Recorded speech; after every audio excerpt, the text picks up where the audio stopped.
Okay, hey again, this is an update video, I guess, or a follow-up on the part 1 of the food forest tour. I figured I went kind of fast on it, and there's a lot of information that I just skimmed by and like didn't go over. Kind of like how old the food forest is, and kind of just stuff like that, like why we started it and what are the goals about it and things like that. So I figured, I guess I'll start with how old the food forest is. So the food forest, I think I planted my first tree like 2019. It was a pomegranate, and I planted it over here in this section, but it actually died. It was somewhere over there.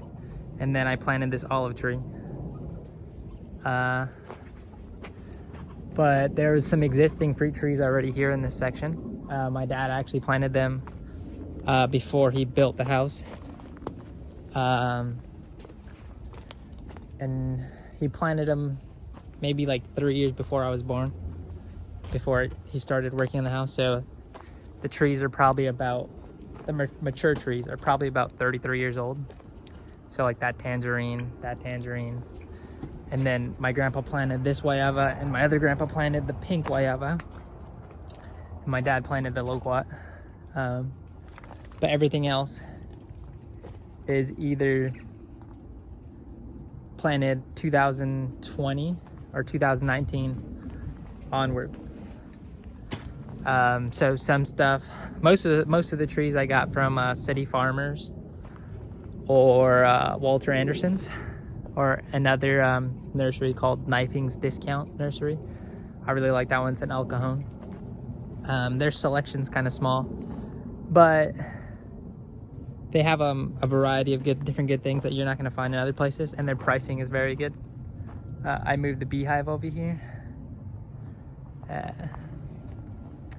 yeah, so we started, I started 2019. I kind of got into food forest, the concept of a food forest, and sustainability, and just wanting to grow as much as I possibly could for ourselves, and basically for the environment, for nutrient, because obviously like this is like the most nutrient food you're possibly going to be able to eat, because there's no travel time, or little to no travel time. You know, you're just picking it out of the backyard and then you're eating it.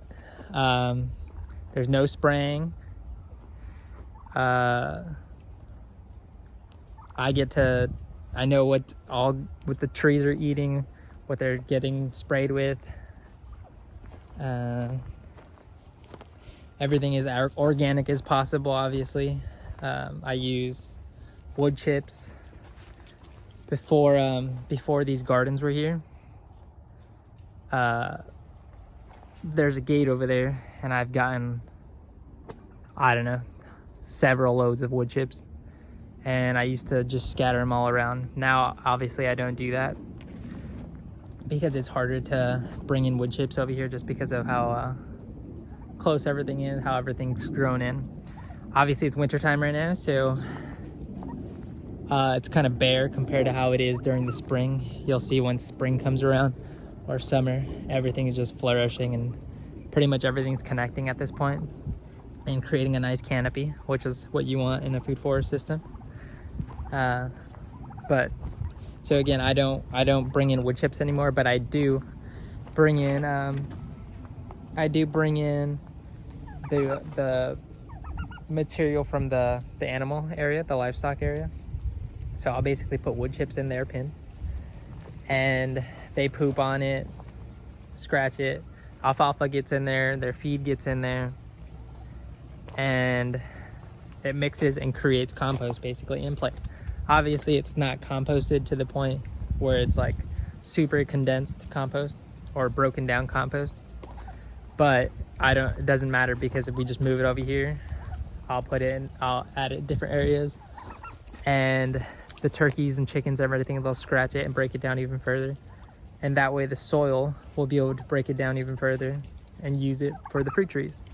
Because technically you're not feeding the trees, you're feeding the soil, and the soil feeds the trees, and the trees feed you. So it's in a loop system, and that's one of the reasons why I just think it's really cool, and why I got into it, because I really like things that just are self-sustaining and just take care of themselves, basically. Which obviously, like, when you first start something like this, it takes a lot of time and a lot of work and a lot of consistency. But once you actually get things going and it's at a place where it kind of manages itself, you pretty much just have to come over here, prune things, you're adding things, you're feeding things, you're spraying it. So, but you get in a system where it's kind of easier, obviously, compared to how it was when you first initially started. And the more you put into it, the more you're gonna get out later. It's like investing, but investing in fruit trees or into your health. So yeah, I integrate animals into our system. Obviously there's some challenges that come with it, like I have to fence things in when they're smaller, or they really like bananas for some reason. So I have to fence them in. I think it's all the water. And so they'll eat the bottom leaves and they'll scratch the roots out sometimes. But once the trees get mature, it's obviously not a big deal. I feel like that's more of a benefit than a hindrance. And I just like the animal integration with it. And there's some obvious areas like in the front yard where the animals aren't able to go to, or in the backyard where it's just dogs, and that we have to deal with them scratching and stuff. But it's not like the same as the turkeys where they're scratching things, eating things. But overall I feel like it's a cool system because they add so much to it.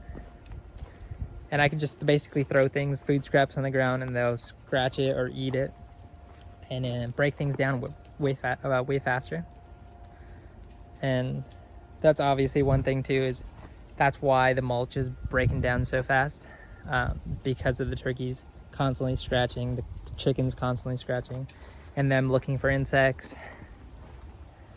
But we do different things to where, like, because obviously they work in a unit. So like the fruit trees have fruit, they drop fruit, the turkeys eat it, they poop, they fertilize the tree, and it's a complete system.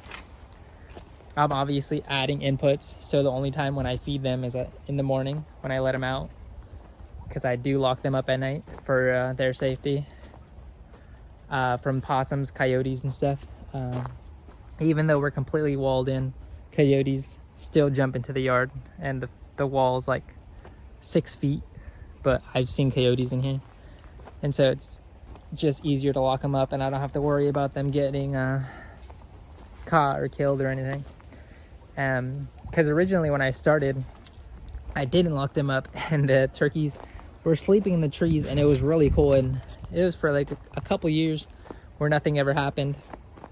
But then obviously not the coyotes, but the possums or raccoons, they found their way.